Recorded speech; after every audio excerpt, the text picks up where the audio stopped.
It's 1981. Bruce Springsteen, the boss, stands at the height of his fame. Arena tours, sold-out crowds, and the kind of success most musicians only dream about. But deep inside, he feels something breaking. That's the heart of Springsteen Deliver Me From Nowhere, a haunting, human film that dives beneath the roar of the crowd into the quiet, terrifying silence of the artist's mind. This isn't a story about fame, it's about fragility, about how even legends can get lost in the dark. The movie opens in a rush, Bruce Springsteen performing to tens of thousands of people. The crowd is electric, the stage lights burn hot, and for a few minutes, it's pure magic. But when the music stops and the lights fade, Bruce looks empty. His face is tired, his eyes distant. The film sets up this contrast immediately, the duality between Bruce Springsteen, the rock icon, and Bruce Springsteen, the man. After Born to Run and The River, Bruce had become America's poet of the working class, a voice for the forgotten, the dreamers, the brokenhearted. But now, even he doesn't know what he's singing for. The record executives want another hit. His manager, John Landau, is loyal but worried. Bruce, they tell him, you're a rocket ship. Don't drift off course. But Bruce isn't interested in rockets. He's looking for something real, something that can't be measured in gold records. So, at the height of his fame, Bruce disappears. He rents a small farmhouse in Colts Neck, New Jersey, alone. No band, no audience, no noise. Just him, a guitar, and an old 4-track tape recorder. And that's where the real story begins. In that quiet house, Bruce starts recording. It's not glamorous, far from it. He uses cheap microphones, low-quality tape, and records everything himself. At first, the songs are rough sketches, but soon they take on a life of their own. He writes Atlantic City, Reason to Believe, and State Trooper. Stories of small lives, desperate choices, and the haunting American dream that never came true. These songs aren't stadium anthems, they're whispers. They sound like ghosts because, in a way, they are. Bruce's voice cracks, the guitar buzzes. You can hear the room itself, the air, the emptiness, the loneliness. In one scene, the camera lingers on Bruce sitting by the window, the sunlight hitting the dust in the air. He's not performing, he's purging. The songs don't come from nowhere, they come from deep wounds, especially from Bruce's past. Through haunting black and white flashbacks, we meet Douglas Springsteen, Bruce's father, a man who drinks too much, smiles too little, and sees the world through a haze of frustration and failure. In one unforgettable scene, young Bruce is woken up in the middle of the night. His father orders him to stand up and fight. "Come on, be a man," Douglas yells. When Bruce refuses, his father hits him hard. The boy crumbles, not just in pain, but in confusion. Later, Bruce sneaks up behind his father and hits him with a baseball bat, not out of hatred, but in a desperate act of protection for his mother. Douglas doesn't retaliate. He just stares at his son with this chilling, hollow look. That moment, and all its unspoken guilt, never leaves Bruce. Decades later, when his father becomes sick and mentally unstable, Bruce flies to California to care for him. He sits beside his bed and says softly, "You did the best you could, Dad. You had your own battles." It's one of the most powerful scenes in the film.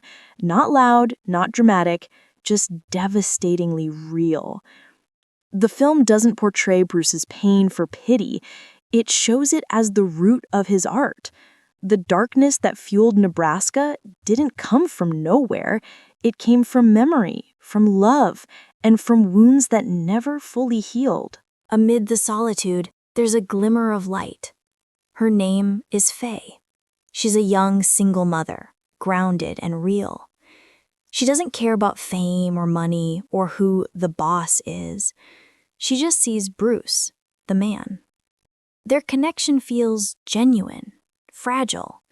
In a tender scene, after making love, Faye gives Bruce her St. Christopher medallion. "It kept me safe," she says. "Now it's your turn. Maybe it'll guide you where you need to go." It's a moment of faith, small but meaningful. But love, for Bruce, is fleeting. His depression deepens.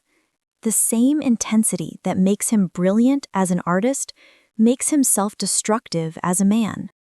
He pulls away, stops calling, stops showing up. Faye's heartbreak becomes another verse in his ongoing song of loneliness. In another scene, Bruce sits in a diner reading Flannery O'Connor. Her dark, spiritual stories speak to him, stories about flawed souls searching for grace.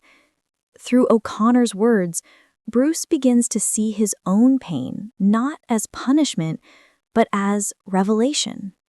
One night, Bruce gets into his car and just drives. The Jersey roads are empty. The headlights stretch ahead into nothing. The music playing is eerie. Suicide's Frankie Teardrop, a song about madness and despair. Bruce's eyes well with tears as he accelerates, faster and faster, as if he's trying to outrun himself. He grips the wheel, his breathing heavy. And then he slams the brakes. Tires screech. The car stops inches from the guardrail. He steps out, trembling, and screams into the night. That scream, that raw, wordless pain, becomes the soul of Nebraska. John Landau finds him days later, pale, quiet, and distant. He listens to the tapes Bruce recorded, bewildered by their darkness. "Bruce, what is this?" he asks. Bruce just shrugs. He says, "It's what I heard. It's what was in me." John realizes this isn't an album for the charts. It's an album for survival. When Bruce finally brings the tapes to Columbia Records, the executives don't know what to do with them. The sound is rough. They're static. The songs are bleak. "This isn't commercial," one exec says. "Where's the hit single?" John, ever loyal, stands firm. He says, "This is the album. Let it be." The film captures this tension beautifully, the eternal battle between art and industry, between honesty and expectation. Bruce doesn't fight. He just sits, quietly, lost in thought. He knows what he's made. It's not meant to sell. It's meant to speak. He tells John, "It's the distance we're hearing, like it's coming from the past." That's what makes Nebraska so haunting. It feels like a transmission from somewhere else, a ghost on tape. The album releases as is. No remastering, no polish, no E Street band. Just Bruce, a 4-track recorder, and the truth. Against all odds, Nebraska becomes a quiet masterpiece, one that influences generations of musicians. Years later, Bruce reflects on that time as "my first breakdown." He was depressed, isolated, scared. But Nebraska became his lifeline. By confronting the darkness, he survived it. The film closes on a serene note. Bruce on his porch, guitar beside him, eyes watching the horizon. The wind rustles the trees. The world is silent. He smiles faintly and whispers, "Guess I found something real in all the noise." As gospel music swells, a rendition of The Last Mile of the Way, we fade to black. It's a reminder that even in despair, there's a strange kind of grace. Deliver Me From Nowhere isn't just a film about music. It's about the courage to be honest when the world demands perfection. Bruce Springsteen stripped away everything: the fame, the polish, the noise, and what was left was something deeply human. He taught us that art doesn't come from success. It comes from struggle, that sometimes to find yourself, you have to get lost, really lost, in the quiet places of your mind. And that's why Nebraska endures, because every crack in that recording, every imperfect chord, is a reminder that truth doesn't need to be flawless. It just needs to be real. So, if you ever feel like you're standing in the dark, unsure of where to go, maybe listen to Nebraska. Because sometimes the most powerful songs are the ones whispered from nowhere. If you liked this deep dive, hit the like button, subscribe for more cinematic breakdowns, and let me know in the comments. What's your favorite Bruce Springsteen song, and what does it mean to you? Keep your art honest and your soul tuned to the truth.